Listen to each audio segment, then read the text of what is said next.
Hello class 9, अब कैसे हैं? तो आज हम फिजिक्स को कवर करेंगे। फिजिक्स का जो बेसिक चैप्टर है जो कि मोशन है, जहां से फिजिक्स की नींव स्टार्ट हो जाती है, हम उसको कवर करेंगे। मोशन क्या है ना, टाइप ऑफ मोशन क्या है, इक्वेशंस ऑफ मोशन क्या है, फिर थोड़ा सा लॉज ऑफ मोशंस क्या है इसके, और ग्राफिकल रिप्रेजेंटेशन ऑफ मोशन क्या है, इसको हम कवर करेंगे। ठीक है, ओके। तो चैप्टर का नाम है मोशन।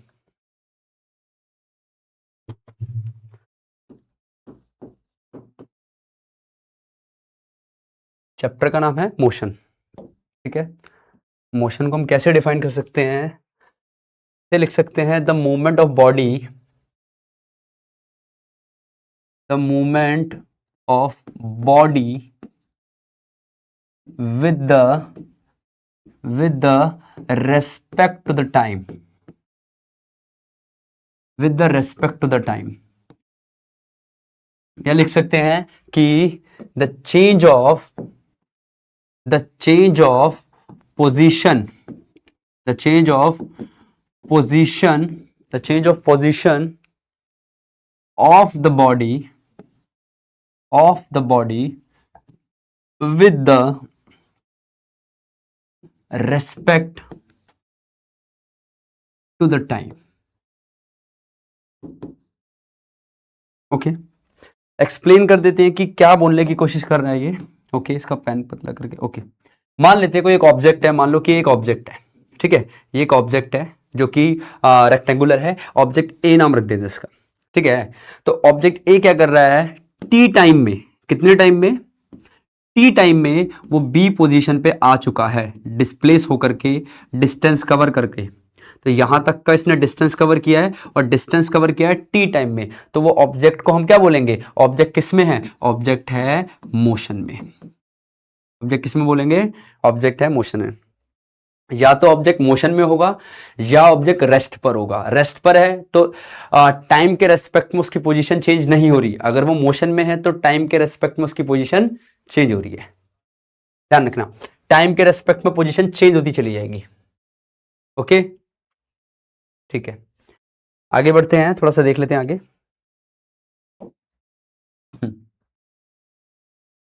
एग्जाम्पल के तौर पे सबसे पहला जो फिजिकल जो क्वांटिटीज है इसके अंदर, जो इसके अंदर फिजिकल क्वांटिटीज है ना, इसके अंदर जो फिजिकल क्वांटिटीज है, पॉइंट नंबर फर्स्ट पे डिस्टेंस आ जाएगा। पहला फिजिकल क्वांटिटी हो जाएगा डिस्टेंस, जिसका यूनिट जो होता है ना, कौन सा यूनिट, एसआई यूनिट। कौन सा यूनिट, एसआई यूनिट जो है ना इसका, वो इसका हो जाएगा मीटर। क्या हो जाएगा इसका यूनिट, इसका एसआई यूनिट हो जाएगा मीटर। ठीक है, सेकेंडली देख लेते हैं कि सेकंड पे नंबर पे कौन है, सेकंड नंबर पे कौन है देख लेते हैं। हाँ, सेकंड नंबर पे कौन है देख लेते हैं एक बार। सेकंड नंबर पे आएगा डिस्प्लेसमेंट, और इसका भी ऐसा यूनिट क्या होगा, इसका भी मीटर होगा। फिर थर्डली देख लेते हैं, थर्ड पे क्या आएगा। ओके, थर्ड नंबर पे कौन आने वाला है, थर्ड नंबर पे आने वाली है स्पीड, जिसका ऐसा यूनिट होता है मीटर पर सेकंड। फोर्थ पे आने वाली है वेलोसिटी, जिसका ऐसा यूनिट होता है मीटर पर सेकंड। और फिफ्थ पे आने वाला है एक्सेलरेशन, एक्सेलरेशन का ऐसा यूनिट होता है मीटर पर सेकंड का स्क्वायर। ओके, और एक और यूनिट ले लेते हैं, टाइम। टाइम को मेजरली हम सेकंड में मेजर करते हैं, ध्यान रखना। बस नॉर्मल सी चीज बता देता हूं, मान लेते हैं कि सबसे पहले डिस्टेंस को देख लेते हैं कि डिस्टेंस क्या होता है। It is the length of the path covered by the object, कि एक ऑब्जेक्ट ने कितनी पाथ की लेंथ को कवर किया है। लेट सपोज करते हैं कि ऑब्जेक्ट चला ए टू बी गया, बी टू सी गया, सी टू डी गया, और इतने में उसकी लेंथ उसने कवर कर ली। लेट सपोज करते हैं कि उसने कवर कर लिया 100 मीटर, तो उसका डिस्टेंस कितना हो जाएगा, 100 मीटर। बस समझा देता हूं यहां पर अच्छे से। मान लेते हैं कि ऑब्जेक्ट ए से चला, ए से चल के बी चला गया, देन वो सी चला गया। ए टू बी पाथ की लेंथ आएगी बी टू सी। तो देख लेते हैं कि ए टू बी पाथ की लेंथ कितनी है, बी टू सी पाथ की लेंथ कितनी है, वो इनका डिस्टेंस होने वाला है। ए टू बी मान लेते हैं कि 5 मीटर मान के चलते हैं और ये मान लेते हैं 2 मीटर। तो लेट्स, तो 5 मीटर में अगर 2 मीटर को ऐड किया जाएगा तो 7 मीटर आंसर आ जाएगा। ये डिस्टेंस है इसका, समझ आया डिस्टेंस। अब इसी में डिस्टेंस में ही हम एक चीज और जोड़ देते हैं, उसको हम कहेंगे displacement. The shortest length of the path covered by the object, या minimum distance between the initial point and the final point. Minimum distance, initial point ये है, फाइनल पॉइंट ये है, इसका मिनिमम डिस्टेंस क्या है, ए टू सी है इसका मिनिमम डिस्टेंस। तो मिनिमम डिस्टेंस, मैक्सिमम तो देखो 7 मीटर कवर कर रहा है, मैक्सिमम ए टू बी जा रहा है 5 मीटर कवर कर रहा है, फिर बी टू सी जा रहा है 2 मीटर कवर कर रहा है। लेकिन मिनिमम डिस्टेंस क्या होगा कि एक पाथ ऐसा होना चाहिए जो ए को सी से कनेक्ट कर दे, यही इसका मिनिमम डिस्टेंस हो जाएगा। और जो मिनिमम डिस्टेंस है उसी को मैं क्या कह दूंगा, उसी को मैं कह दूंगा डिस्प्लेसमेंट। तो बेटा आप देख सकते हैं कि ये राइट एंगल ट्रायंगल है, और आपको पता है एंगल के सामने वाले को हम हाइपोटेनस कह देते हैं। लेट सपोज ये बेस हो गया और ये हो गया आपका परपेंडिकुलर। तो पाइथागोरस थ्योरम लगा देते हैं। हाइपोटेनस निकालने का फॉर्मूला क्या होता है, हाइपोटेनस बराबर में अंडर रूट परपेंडिकुलर का स्क्वायर प्लस में बेस का स्क्वायर। ओके, तो परपेंडिकुलर कितना है चेक कर लेते हैं। परपेंडिकुलर है 2, तो 2 का स्क्वायर कर देंगे, और बेस कितना है यहां पर 5, तो 5 का स्क्वायर कर देंगे। ठीक है, तो हाइपोटेनस कितना निकल करके बाहर आ जाएगा, 2 का स्क्वायर होता है 4, तो 2 का स्क्वायर हो गया 4, और 5 का कितना होता है 25, और इसको जब पूरा लिख देंगे तो आंसर आएगा 29 अंडर रूट। ये आपका हाइपोटेनस हो गया। समझ आया कि नहीं आया। अब रूट 29 की अगर वैल्यू कैसे निकालेंगे तो मैं सिखा देता हूं बेटा। रूट 29 को करना कैसे, 29 लिख देते हैं और ये लगा देते हैं लॉन्ग डिवीजन मेथड। अब देख लेते हैं इसमें होता क्या। इससे ये 29 से छोटा स्क्वायर किसका है, 5 5 जा 25। नाउ माइनस करते हैं, आंसर कितना आ गया 4 आ गया। ओके, और यहां आगे देखो, अगर आगे कोई जीरोस उतारने तो आपको पॉइंट लगाना पड़ेगा। इधर भी पॉइंट है, और जब आप जीरो उतारेंगे ना तो आप डबल सेट उतारेंगे जीरो का, एक पेयर ऑफ जीरो उतारेंगे। तो हमने एक पेयर ऑफ जीरो उतार दिया। अब इसको और इसको ऐड करके यहां लिख देंगे, दोनों को ऐड करने पर कितना आ गया 10 आ गया। ठीक है, अब 10 में 10 के साथ नंबर लिखना पड़ेगा, जो नंबर आप लिखते हैं उसी से आप मल्टीप्लाई करेंगे तो 101 आ गया, नहीं चला। फिर 10 के साथ अगर मैं 2 लिख देता हूं तो बेटा आ जाएगा 4 0 204, नहीं इसके नियर भी नहीं है। तो मैं 10 के साथ 3 लिख देता हूं, तो 3 से जो नंबर यहां लिखेंगे उसी से मल्टीप्लाई करेंगे। ठीक है, तो 3 3 9 0, और ये आ गया, ये लिटिल बिट नजदीक है। लेकिन अगर मैं 10 के साथ 4 लिख देता हूं ना तो 4 चौक 16, और यहां पर 4, ये बड़ा हो गया। तो कौन सा नंबर ठीक लग रहा है, 3। यहां 3 लिया 103, और उसकी 3 में मल्टीप्लाई करी, जो यहां लिखेंगे वो यहां लिखेंगे, आंसर आ गया 309। आगे करने की नीड ही नहीं है। ठीक है, आंसर क्या गया, हाइपोटेनस कितना आ गया 5.3 metre.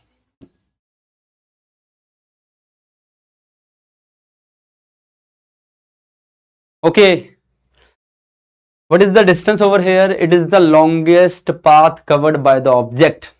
Or what is the displacement over here? It is the shortest length of the path covered by the object.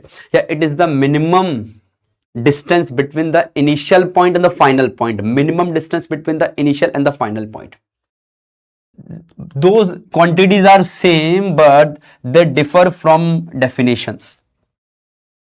Okay, अब चेक करें कि डिस्टेंस कितना था 7 मीटर था, और डिस्प्लेसमेंट क्या है 5.3। और हमेशा याद रखना डिस्प्लेसमेंट डिस्टेंस से कम होगा, डिस्टेंस हमेशा ज्यादा होगा, डिस्प्लेसमेंट डिस्टेंस से कम होगा। और डिस्प्लेसमेंट जीरो भी हो सकता है। कब जीरो होगा, इट डिपेंड करता है कि यह कब जीरो होगा। इसकी कंडीशन हम चेक कर लेते हैं। डिस्प्लेसमेंट जीरो कब होगा, डिस्टेंस कभी भी जीरो नहीं हो सकता बेटा। आप ट्रेवल करेंगे तो वो काउंट होता चला जाएगा, वो length of the path count होता चला जाएगा। लेकिन डिस्प्लेसमेंट जीरो क्यों होगा, इसके पीछे रीजन बता देता हूं मैं कि डिस्प्लेसमेंट जीरो क्यों होगा। मान लेते हैं ऑब्जेक्ट ए से चला, देन वो बी पे चला गया, देन वो बी से बैक टू द ए आ गया। तो यहां पर जो इनिशियल पॉइंट है ना बच्चों, इनिशियल पॉइंट भी ए था, है कि नहीं, इनिशियल पॉइंट भी ए था, इनिशियल पॉइंट भी ए था, और भैया फाइनल पॉइंट बी, फाइनली वो return back to the A, A से चल के बी पे गया, then back to the A वापस आ गया, तो इनिशियल पॉइंट और फाइनल पॉइंट दोनों ही सेम है, तो वहां पर ए से ए का डिस्टेंस कितना है, मिनिमम 0। कितना है, 0। तो यहां पर डिस्प्लेसमेंट कितना काउंट होगा, 0। आया समझ के नहीं आया?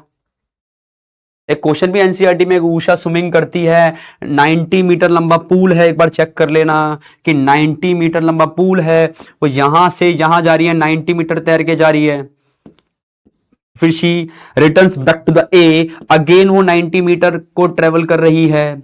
और इस सूरत में क्या है, इस सूरत में जो डिस्टेंस होगा और 90 प्लस 90 होगा, क्योंकि मैक्सिमम है ना 90 प्लस 90, और 90 को 90 में प्लस कर देंगे तो कितना आंसर आ जाएगा, 180 मीटर। अब यहां पर अगर मैं डिस्प्लेसमेंट की बात करूं, किसकी बात करूं, तो उषा जब तैर रही थी ए से बी जा रही थी, फिर बी से ए आ रही है, तो ए ही उसका इनिशियल पॉइंट है, ए ही उसका फाइनल पॉइंट है, ए से ए तक का डिस्टेंस डिस्प्लेसमेंट क्या है, ये 0 हो जाएगा, 0 मीटर। क्या ये बात समझ आई? वो समझ आ रहा हो? अब आगे हम कर लेते हैं, और आगे हम देख लेते हैं स्पीड के बारे में। स्पीड क्या होती है?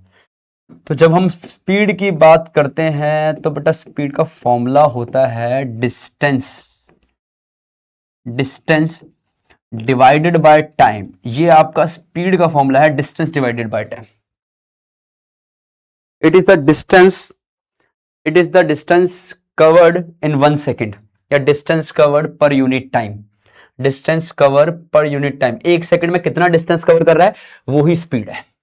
लेट सपोज यहां पर देख लेते हैं कि उसने 180 मीटर का डिस्टेंस कवर किया था, और सपोज कर लेते हैं उसने इसको कवर करने में 10 सेकंड्स लगाए। वैसे 10 सेकंड तो नेक्स्ट टू इम्पॉसिबल ही हो जाएगा, क्योंकि तैरना बड़ा डिफिकल्ट होता है। तो सपोज करते हैं कि 60 सेकंड्स लगा दिए, 60 सेकंड्स का समय लगा दिया, तो 0 से 0 गया, 6 1 6, 6 3 18, आंसर आ गया 3। ऊपर मीटर और डिवाइड में सेकंड, तो मीटर पर सेकंड, ये आ गया इसका स्पीड, उषा का तैरने का स्पीड। ओके, अगर मैं यहां पर बात करता डिस्प्लेसमेंट की,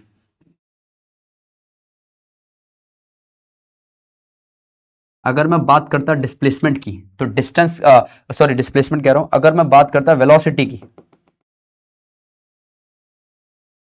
अगर मैं बात करता वेलोसिटी की, तो जैसे स्पीड का formula distance divided by time है ना, ऐसी वेलोसिटी का फॉर्मूला है डिस्प्लेसमेंट डिवाइडेड बाय टाइम। क्या फॉर्मूला है, डिस्प्लेसमेंट डिवाइडेड बाय टाइम। कितना डिस्प्लेसमेंट है, यहां देखा तो डिस्प्लेसमेंट कितना आ गया था, 0। 0 डिवाइडेड बाय टाइम कितना कवर किया, 60, तो बेटा 0 को किसी से भी डिवाइड करोगे, आंसर कितना आएगा, 0 मीटर पर सेकेंड। ये वेलोसिटी होगी। आया समझ के नहीं आया? Displacement can be 0, that is why velocity can be 0, but distance cannot be 0, that is why speed can't be 0। आया समझ के नहीं आया? क्योंकि जो स्पीड है वो डिस्टेंस पे डिपेंड कर रही है, अगर वो क्वांटिटी 0 है तो स्पीड 0 हो गया, और जो वेलोसिटी है वो डिस्प्लेसमेंट पे डिपेंड करती है, तो अगर डिस्प्लेसमेंट 0 है तो वेलोसिटी भी 0 है। समझ आई बात ये? ओके, तो आगे देखते हैं।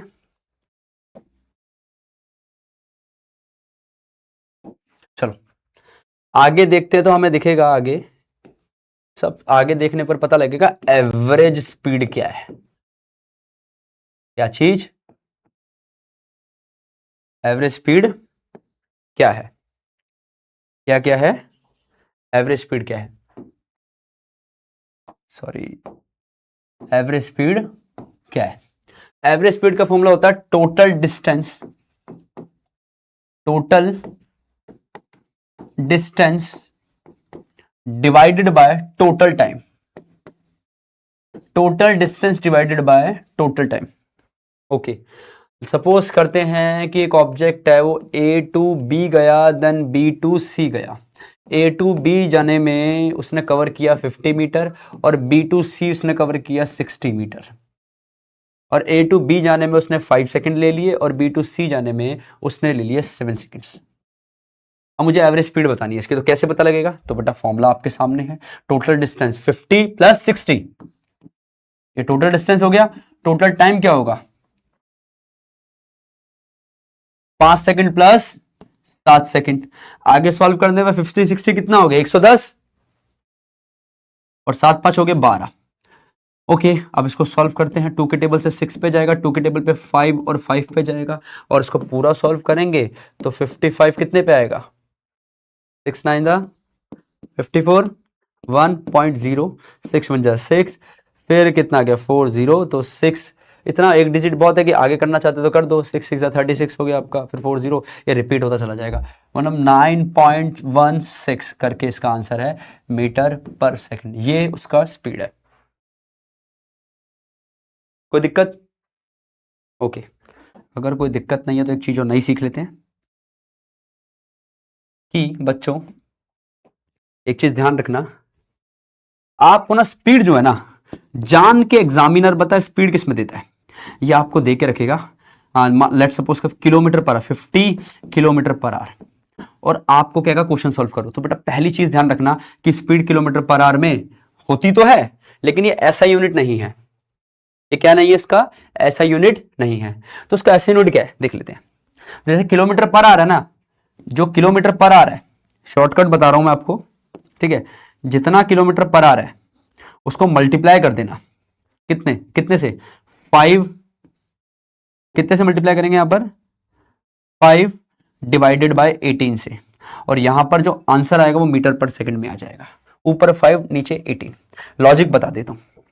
Kilometre per hour 50 kilometre per hour ऊपर किलोमीटर आ गया नीचे आर आ गया पर आर आ गया। अब आपको पता ही है कि भाई जो किलोमीटर होता है उसके अंदर कितने मीटर होते हैं 1000 मीटर होते हैं और 1 घंटे में कितने सेकंड्स होते हैं 3600 सेकंड्स होते हैं। तो ये वाला जो किलोमीटर है ये हट गया और ये आर भी हट चुका है। ओके अब जब इसको हम सॉल्व कर देंगे ना, जब इसको हम सॉल्व कर देंगे ना तो 0 से 0 गया 0 से 0 गया ऊपर आ गया 5 और नीचे आ गया 18। तो सॉल्व करके 5/18 आ रहा है तो 50 को मल्टीप्लाई डायरेक्ट किससे कर सकते हैं 5/18 से। ओके 2 9 जा 18 2 2 जा 4 और यहां पर 5 आ गया 25 5 जा 125 डिवाइडेड बाय 9 और इसको जब हम सॉल्व करेंगे तो 9 1 जा 9 कितना चला गया 3 5 और किस पे जाएगा ओके 9 3 जा 27 कितना चला गया 8 आ गया फिर पॉइंट लगाया ओके पॉइंट लगाया 0 और उसके बाद ये कितने बजाएगा ये बढ़ता चला जाएगा ये 13.8 मीटर पर सेकेंड। एक चीज नोटिस करो हुआ क्या है कि जो 50 किलोमीटर पर आवर था ना ये कन्वर्ट होकर के किस में कन्वर्ट हो गया 13.8 मीटर पर सेकेंड। तो किस तरीके से कन्वर्ट हुआ let me repeat this again. जितना भी किलोमीटर पर आवर हो उतने जो भी किलोमीटर पर आवर है उसकी मल्टीप्लाई 5 डिवाइडेड बाय 18 से कर देना वो कन्वर्ट हो जाएगा मीटर पर सेकंड के अंदर। कोई दिक्कत है? सपोज करते हैं कि मेरे पास 18 किलोमीटर पर आवर है, इसे कन्वर्ट करना है मीटर पर सेकंड के अंदर। तो कैसे कन्वर्ट करेंगे 18 लिखा मल्टीप्लाई कर दी 5 से डिवाइड कर दिया 18 से तो 18 से तो 18 डायरेक्ट कट गया तो आंसर आ गया 5 मीटर पर सेकंड। बहुत इजी था ये वाला तो क्योंकि कैलकुलेशन बहुत स्मूथ थी इसमें। आया समझ के नहीं आया? ओके ये समझ आ रहा है तो आगे बढ़ते हैं आगे बढ़ते हैं। आगे बढ़ेंगे तो हमें पता लगेगा कि हमें एक्सेलरेशन भी पढ़ना है। थोड़ा एक्सेलरेशन को डीप समझा देता हूँ बच्चों। एक्सेलरेशन होता क्या है? एक्सेलरेशन होता क्या है अगर मैं से बाय डेफिनेशन जाऊं ना तो इसका डेफिनेशन है rate of change of velocity. अगर मैं वेलोसिटी को भी दोबारा से डिफाइन करना चाहूं ना तो बेटा वेलोसिटी 2 टाइप की होती है। पहला टाइप हो गया इनिशियल वेलोसिटी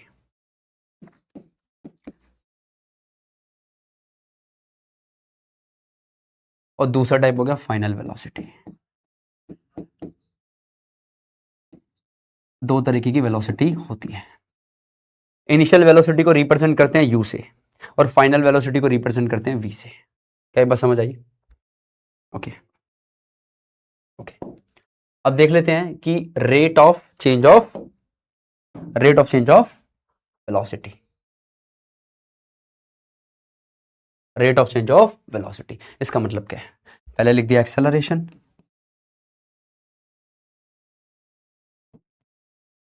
ऊपर लिख देंगे चेंज ऑफ वेलोसिटी,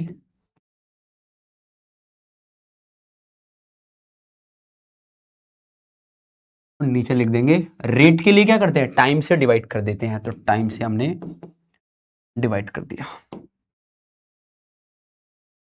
ओके, तो देख लेते हैं एक बार कि एक्सेलरेशन को ए से रिप्रेजेंट किया जाएगा। चेंज ऑफ वेलोसिटी का मतलब क्या होगा कि अगर मैं चेंज ऑफ वेलोसिटी की बात करता हूं, किसकी बात करता हूं, चेंज ऑफ वेलोसिटी की अगर मैं बात करता हूं बच्चा लोग, तो उसको लाने के लिए फाइनल में से इनिशियल को माइनस करना पड़ेगा, तभी तो चेंज आएगा।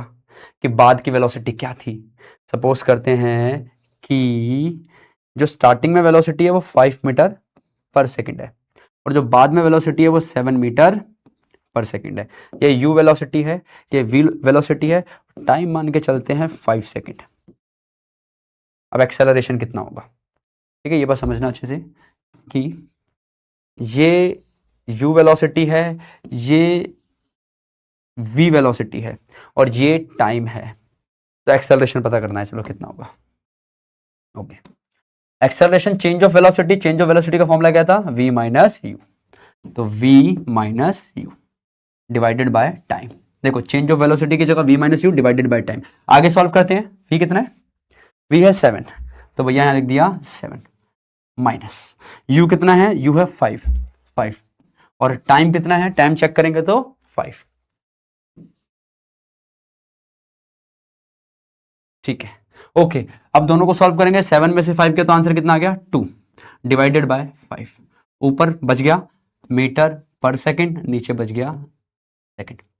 और पूरा सॉल्व करने के बाद जब 5 को 2 से डिवाइड ही करेंगे तो भाई आपको पता ही है 0 पॉइंट करके यहाँ पर सीधा आंसर ही खत्म हो जाएगा, ये 20 करके 0.4 मीटर पर सेकंड स्क्वायर। स्क्वायर लगाना मत भूलना, एक्सेलरेशन है, एक्सेलरेशन में हमेशा स्क्वायर आएगा, ध्यान रखना। आया समझ के नहीं आया, कोई दिक्कत? तो एक्सेलरेशन का फॉर्मूला क्या हो गया, एक्सेलरेशन का फॉर्मूला क्या हो गया, एक्सेलरेशन का ये फॉर्मूला हो गया बच्चों, ये एक्सेलरेशन का फॉर्मूला है। किसका फॉर्मूला है ये है एक्सेलरेशन का फॉर्मूला। और आंसर क्या आ गया इसका, एक्सेलरेशन आंसर आ गया ये वाला पोर्शन। कोई दिक्कत है? ओके, आगे बढ़ते हैं, पहला पढ़ते हैं, क्वेश्चन कर लेते हैं, चलो एक क्वेश्चन कर लेते हैं। क्वेश्चन में क्या है, मान लो कि एक जो रेलवे है, क्या है, क्वेश्चन में एक रेलवे है जो रेलवे स्टेशन से स्टार्ट होती है, मतलब इसका जो स्टार्टिंग पॉइंट है वो स्टेशनरी है, मतलब वो रेलवे स्टेशन पे खड़ी थी, स्टेशनरी पोजीशन पे थी, और उसने विद इन 5 मिनट के अंदर, 5 मिनट के अंदर, 15 मान लेते, 15 मिनट के अंदर अपनी वेलोसिटी कितनी अचीव कर ली, 90 किलोमीटर पर आवर की वेलोसिटी अचीव कर ली। तो यहां पर एक्सेलरेशन कितना है, ऐसा क्वेश्चन आ गया मान लो एग्जाम में, तो करेंगे कैसे इसको। ओके, तो इसको करने का तरीका क्या है कि अगर कोई भी चीज स्टेशनरी पोजीशन से शुरू होती है, दैट मीन्स रुक के शुरू हो रही है, अगर कोई भी चीज रुक के शुरू होती है, स्टेशनरी पोजीशन से शुरू होती है, तो इसका मतलब ये है कि वो 0 से शुरू होती है। तब शुरू होगा मतलब इनिशियल वेलोसिटी, और बाद का तो फाइनल वेलोसिटी आ जाएगा। तो रेलगाड़ी जो है वो स्टेशनरी से शुरू हो रही थी, तो इनिशियल वेलोसिटी कितना हो गया, ये आपका हो गया 0 मीटर पर सेकेंड। ठीक है, फिर ये वाली वेलोसिटी क्या है, ये बेटा फाइनल है। जब इनिशियल 0 है तो ये फाइनल होगी ना। अब फाइनल तो बेटा किलोमीटर पर आवर में है, अभी सिखाया था, किलोमीटर पर आवर में होता है तो क्या करते हैं, 5 डिवाइडेड बाय 18 से मल्टीप्लाई कर देते हैं। 18 1 जा 18, 18 5 जा 90, और 5 5 जा 25 मीटर पर सेकेंड। और टाइम कितना गिवन है, टाइम भी 15 मिनट है, तो आपको पता है कि 1 मिनट में ना, 1 मिनट में 60 सेकंड्स होते हैं, सबको पता है ये बात। तो 15 मिनट में कितने होंगे, तो 15 इंटू में 60 कर देंगे, 15 छिक 90, यहां पर आ गए 900 सेकेंड्स। चेक कर लो। अब एक्सेलरेशन का फॉर्मूला बताइए आप लोगों को, एक्सेलरेशन का फॉर्मूला क्या है? एक्सेलरेशन का फॉर्मूला है a इक्वल्स में v minus you divided by T. v कितना है चेक कर लेते हैं। v जस्ट अभी निकाला 25, u कितना है 0 और t कितना है 900 सेकेंड्स। अब 25 में से 0 गया तो 25 बच गया, डिवाइडेड बाय 900। अब यहां पर 25 कर देते हैं और यहां पे कर देते हैं 5 एकम 5, 5 अट्ठे 40 और 0, और आगे 5 डिवाइडेड बाय 180 आ गया। इसे कट करते हैं। ओके, तो 5 एकम 5, 5 दिया 15, कितना चला गया 3, 5 1 1 डिवाइडेड बाय 36। अब 36 को 1 से डिवाइड करना तो 0 नहीं बनेगा, एक 0 और बढ़ाएंगे, एक 0 और बढ़ाएंगे। 36 का टेबल पढ़ लेते हैं कि 36 के टेबल में 100 से नीचे कितना आ जाएगा, एक बार देख लेते हैं कि 33 कर देते हैं, 18 9 9 10 नहीं बड़ा हो गया, 36 2 जा 72, यहाँ पर 72 पर कम बनना चाहिए, तो कितना बच गया टोटल 18, सॉरी 28, कितना बच गया 28 बच गया ना। ठीक है, ओके, यहाँ पर फिर 0 लगाएंगे, फिर बढ़ता चला जाएगा। अब ये कौन से पे जाएगा 36 के, मान के चलते हैं कि 6 पे जाएगा, 6 की 36 हो गया, 18 19 20 21 पहुंचा पहुंचा पहुंचा पहुंचा 7 पे देखिए एक बार, 7 42 4 21 22 23 24 25 7, ठीक है, ये ठीक है, 7 पे पहुंच जाएगा और इतना ही बहुत है। एक्सेलरेशन आ गया 0.027 मीटर पर सेकंड स्क्वायर, ये एक्सेलरेशन है। कोई दिक्कत?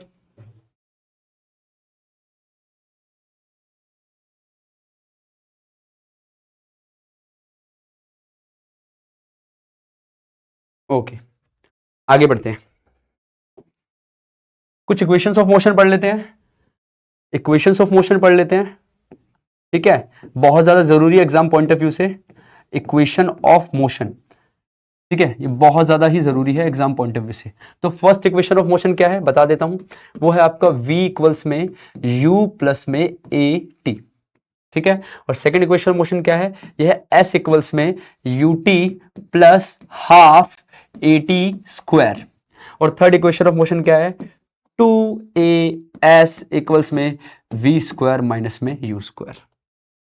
ध्यान रखना, जो s है, जो s है वो डिस्टेंस को रिप्रेजेंट करता है या वो रिप्रेजेंट करता है डिस्प्लेसमेंट को। बाकी तो सबके बारे में पता ही होगा, u क्या है इनिशियल वेलोसिटी, t क्या है टाइम। कोई दिक्कत यहां तक? कोई न्यूमेरिकल ले लेते हैं। लेट्स सपोज करते हैं कि मान लो कि एक गाड़ी है जो इनिशियली 0 पे चल रही थी, 0 मीटर पर सेकंड से चल रही थी, मान के चलते हैं, और उसने जो है डिस्टेंस कवर कर लिया है, 100 मीटर का डिस्टेंस कवर करा है, और विद इन कितने में कवर किया है, मान के चलते हैं कि विद इन उसने 20 सेकेंड्स में 100 मीटर कवर कर लिया। ठीक है, तो यहां पर v बताना है कितना है, v बताना है कितना है। तो पहले a बता देते हैं फिर v बता देते हैं ना। तो आपको दिख रहा होगा कि टाइम दे रखा है u है, s है, ऐसा कुछ है जो नहीं दे रखा हमें, s दे रखा है, u दे रखा है, t दे रखा है। a निकालना पॉसिबल है इस वाले फॉर्मूले से। अब चेक करेंगे ना ये वाला फॉर्मूला, इस वाले फॉर्मूले में अगर देखेंगे तो आपको पता लगेगा कि s गिवन है तो ये रहा s। ठीक है, ये s गिवन है तो ये रहा s। ओके, और u भी गिवन है, ये रहा u, t भी गिवन है, ये रहा t। तो a निकालना पॉसिबल है, तो ये वाला फॉर्मूला लगा देते हैं। चलो, by using second equation of motion, second equation of motion, motion का सेकेंड इक्वेशन देख लेते हैं एक बार। क्या है, s इक्वल्स में ut प्लस में हाफ at स्क्वायर। ओके, देख लेते हैं s कितना है, s है 100, तो 100 इक्वल में ut, ये दोनों मल्टीप्लाई हो रहे हैं, मतलब u और t, मतलब 0 मल्टीप्लाई 20 हो गया। प्लस है तो प्लस लगा दिया, हाफ है तो हाफ लगा दिया, a नहीं पता छोड़ दो, t स्क्वायर टी का स्क्वायर, टी तो 20 है तो 20 का स्क्वायर आ जाएगा, 20 इंटू में 20 लिख सकते हैं 2 बार, 100 एज इट इज आ गया। दोनों को मल्टीप्लाई करेंगे तो यहां पर तो 0 ही आ जाएगा, 2 1 जा 2, 2 10 जा 20 और 20 10 जा 200, तो 200 आ गया, 200 इंटू में ए। अब ए का वैल्यू कितना निकल करके आ जाएगा, ये इसके डिवाइड में चला जाएगा, 100 डिवाइड में 200 हो गया, 0 से 0, 0 से 0, 1/2 और 1/2 को लिखते हैं 0.5, तो ए कितना आ गया 0.5 मीटर पर सेकंड स्क्वायर, ये ए का वैल्यू आ गया।